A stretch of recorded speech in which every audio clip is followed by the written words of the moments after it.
Oke, kita tengok dulu penjelasan orang lain kenapa Malaysia meletakkan ataupun memarkirkan motonya di luar rumah. Oke, kita tengok dulu penjelasan Bapak ini.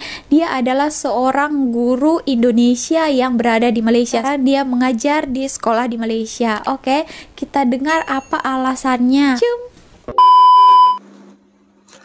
Halo teman-teman, jumpa kembali bersama saya, Bas dan Sebo. Kesempatan kali ini saya mau menanggapi kontennya si Sari Ting Ting ya. Dan kali ini saya tidak akan samar-samar, tidak akan sungkan-sungkan untuk menyebut nama si Sari Ting Ting ini secara terang-terangan, secara vulgar ya. Saya tidak peduli kalau misalnya dia merasa dirugikan dan dia melaporkan kepada pihak kepolisian karena saya dianggap sudah mencemarkan nama baik dia. Ya, kita mau lihat kira-kira tindakan dia sejauh mana ya. Karena kalau saya dianggap mencemarkan nama baik dia, dan saya akan menganggap dia mencemarkan nama baik negara ya. Dan orang yang mencemarkan nama baik negara, buat apa kita tutup-tutupi? Buat apa kita takut? Saya akan dengan vulgar dan tanpa sungkan-sungkan menyebut nama Sari Ting Ting ya. Kalau si Sari masih ingat, dan teman-teman masih ingat, kalau tidak salah, itu di konten kemarin yang si Sari dengan dia punya mama ngamuk-ngamuk ke saya, marah-marah ke saya ya. Itu mamanya pernah berkata kalau tidak salah ya, "You boleh buat konten, jangan bawa-bawa nama Malaysia. Kami pun tak bawa-bawa nama Indonesia." Terus si Sari juga mengatakan, "Kalau tak ada nama Sari, tak rame pula. Kalau ada nama Sari, rame." Nah, itu si Sari mengatakan seperti itu. Tetapi apa yang terjadi ya? Mamanya katanya tidak mau bawa-bawa nama Indonesia. Tetapi lihat saja konten si Sari ini. Dia tidak bisa kalau tidak bawa nama Indonesia. Kontennya akan sepi kalau tidak bawa Indonesia atau tidak membanding-bandingkan dengan Indonesia. Jadi si Sari ini ke depannya dia akan selalu bawa nama Indonesia. Mungkin 1, 2, 3 konten kemarin yang pas mereka marah-marah saya, itu dia belum bawa Indonesia. Tetapi akhirnya dia tidak bisa tahan lagi. Dia akhirnya tetap membawa-bawa nama Indonesia. Nah, ini kita kembali ke konten yang barusan dia upload tadi dan saya langsung menanggapi. Itu dia membuat perbandingan tentang bagaimana peristiwa yang sering terjadi atau fenomena yang terjadi di masyarakat kita di Indonesia. Kehilangan motor ya. Sering terjadi pencurian motor. Di Indonesia itu motor kalau simpan di halaman masjid atau simpan di luar ruangan itu tidak seperti di Malaysia yang aman ya. Di Indonesia itu akan hilang motor kalau kita tidak simpan di dalam rumah, simpan di halaman atau kita parkir di tempat-tempat ramai pasti akan hilang. Nah, ini berbeda dengan di Malaysia. Di Malaysia kita mau lepas motor di halaman rumah kah atau kita lepas motor di tempat-tempat umum, di tempat-tempat ramai, itu motornya tidak bakal hilang atau di sana jarang terjadi kasus pencurian motor. Tapi berbeda dengan di Indonesia yang sering terjadi pencurian motor. Dia juga menampilkan video untuk membukti atau mendukung kontennya dia ini. Dia menampilkan video dari si YouTuber dari Lombok, Bang Legend, maaf ya kalau saya salah sebut namanya.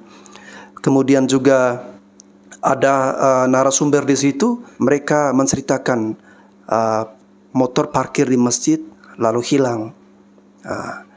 Jadi memang Sari sengaja mengangkat konten seperti ini. Dia mau membandingkan bahwa di Malaysia motor jarang terjadi kemalingan, jarang diambil atau jarang dicuri, jarang kehilangan motor. Ini berbeda dengan di Indonesia yang sering terjadi peristiwa kehilangan motor. Untuk Sari ketahui ya, ini untuk teman-teman dari Malaysia, kalian perlu lihat dari sisi ini, dari segi ini. Kalau kita mau bandingkan Indonesia dan Malaysia ya, seperti yang saya pernah katakan di konten sebelumnya, Malaysia kalau untuk Indonesia itu ukurannya adalah provinsi. Bahkan kalau kita mau bandingkan dengan provinsi Jawa Barat ini kalau mau ikut Malaysia seharusnya dia jadi 2 negara ya. Malaysia satu negara penduduk 33 juta ya. Ya, bulatkan saja 30 juta. Tetapi kalau di Jawa Barat itu 49, berapa itu hampir 50 juta jiwa. Ya. Makanya seperti saya katakan tadi, Jawa Barat ini kalau mau seperti Malaysia itu seharusnya jadi dua negara. Dan kalau menurut saya, semakin kecil ruang atau semakin kecil wilayah itu akan mudah dipantau. Ya. Misalnya di Malaysia, ya wajar lah. Di Malaysia kalian jarang kehilangan motor. Karena dengan wilayah yang tidak seluas Indonesia, dengan penduduk yang tidak sepadat di Indonesia, itu aparat kepolisian mudah untuk memantau, dan dari segi keamanan bisa cepat mengcover atau bisa cepat untuk misalnya ada kejadian seperti itu cepat untuk menemukan pelaku. Itu mudah karena dengan didukung dengan wilayah yang tidak seluas dengan di Indonesia dan penduduknya juga tidak sepadat dengan di Indonesia. Tetapi ini berbeda dengan Indonesia. Dari Sabang sampai Merauke ada 17.000 pulau, ada 360 juta jiwa ya. Jauh, itu berkali-kali lipat daripada Malaysia. Dan wajar saja kalau di Indonesia dari segi pantauan keamanan mungkin Malaysia lebih di atas. Karena kita dengan wilayah yang lebih luas, dengan penduduk yang begitu banyak, itu sangat berpengaruh kepada kinerja dari pihak kepolisian. Bukan berarti saya katakan bahwa kinerja kepolisian Republik Indonesia itu tidak maksimal atau kurang baik. Bukan seperti itu. Tetapi ini kembali kepada kesadaran masyarakat Indonesia ya. Kalau dia punya barang, dia ada motor, ya dia jaga. Kalau di tempat ramai dia harus kunci stang. Parkir malam mungkin bisa dimasukkan ke dalam rumah. Karena dengan wilayah yang luas, penduduk yang banyak, ya akan kesulitan bagi pihak kepolisian untuk bisa memantau. Karena kepolisian tidak mungkin hanya sibuk untuk fokus kepada orang yang maling motor, tetapi banyak kasus-kasus yang lain. Mereka harus tangani banyak persoalan-persoalan yang lain dengan kita punya wilayah yang luas, penduduk yang banyak. Jadi penanganan untuk di Indonesia itu berbeda dengan Malaysia. Malaysia wilayahnya kalau di Indonesia itu kan ukuran provinsi, jadi mudah saja. Kalau misalnya Indonesia ini ya, negara Indonesia wilayahnya hanya seluas Jawa Barat, saya yakin tingkat keamanan itu bisa saja sama dengan di Malaysia ataupun bisa lebih dari Malaysia. Karena ya mudah saja. Dan itu saya yakin tidak akan terjadi pencurian motor. Tingkat kriminalitas mungkin bisa diminimalisir. Karena ya mudah saja dengan ruang wilayah yang tidak terlalu luas, jadi mudah dipantau. Dengan penduduk yang tidak begitu banyak, jadi mudah dipantau. Itu kalau Indonesia ini hanya seukuran Jawa Barat saja. Tapi kan tidak seperti itu. Indonesia ini luas bro. Dari Sabang sampai Merauke dengan bentangan ribuan pulau, dengan banyak manusia di dalamnya. Kita masuk urutan penduduk termasuk terbanyak juga di dunia. Urutan berapa ya? Keempat kalau tidak salah. Sedangkan Malaysia berapa? Malaysia jauh di bawah itu. Jadi semoga teman-teman dari Malaysia bisa memahami dari sisi ini ya. Bisa melihat dari sisi ini. Perlu saya beritahu seperti ini ya. Ada tempat-tempat di Indonesia, ada provinsi-provinsi di Indonesia itu aman. Itu hampir tidak pernah terjadi kehilangan motor ya. Mungkin ada tapi cuma sedikit 1-2 kasus saja. Tetapi jarang terjadi. Contoh misalnya di kampung saya ya, di kabupaten saya. Itu sama dengan di Malaysia. Bapak saya itu ada motor, dia simpan di halaman rumah, simpan di bahu jalan. Itu dari pagi ketemu pagi ya, pagi ketemu malam, malam bermalam lagi. Itu jarang terjadi atau orang mau ambil dia punya motor di situ ya. Itu jarang kehilangan motor. Dan penduduk di kampung saya itu motornya ada di halaman bebas, di halaman luar, tidak dimasukkan ke dalam rumah. Tetapi ada tempat-tempat lain di kota-kota besar atau orang Malaysia sebutnya bandar ya, bandar-bandar besar atau tempat-tempat tertentu yang jumlah penduduknya padat. Nah, itu motornya parkirnya harus hati-hati, dan juga motornya itu kalau malam hari dimasukkan ke dalam rumah. Karena kita tidak menafikan kasus pencurian motor itu memang sering terjadi di Indonesia. Nah, kalau Sari membuat perbandingan lalu dia melihat dari sudut seperti ini ya, mungkin tidak masalah. Tetapi kalau dia hanya mau memainkan sentimen dan mau merendahkan atau menjelek-jelekan Indonesia ya, itu yang sangat disayangkan sekali. Dan menurut saya si Sari ini tidak akan tobat-tobat ya. Karena ada channel dari Tuan Tanah Belgia itu pernah menampilkan wajah dia dengan mamanya di komunitas YouTube ya. Si Tuan Tanah Belgia ini dia juga merasakan hal yang sama dengan saya. Dia tidak suka dengan orang-orang yang tinggal di negara luar, negara lain, tetapi merendahkan bangsa negara sendiri. Dan saya juga jadi bingung, ini ada apa dengan teman-teman YouTuber Indonesia yang tinggal di Malaysia? Kok kalian berbeda dengan YouTuber-YouTuber yang tinggal di Australia, yang punya istri Australia atau punya suami dari luar ya? Atau seperti di Jepang ada Neo Japan dan ya, teman-teman yang lain. Lalu juga ada di Amerika, di Belgia yang kemarin saya reaction videonya, dan di negara-negara lainnya.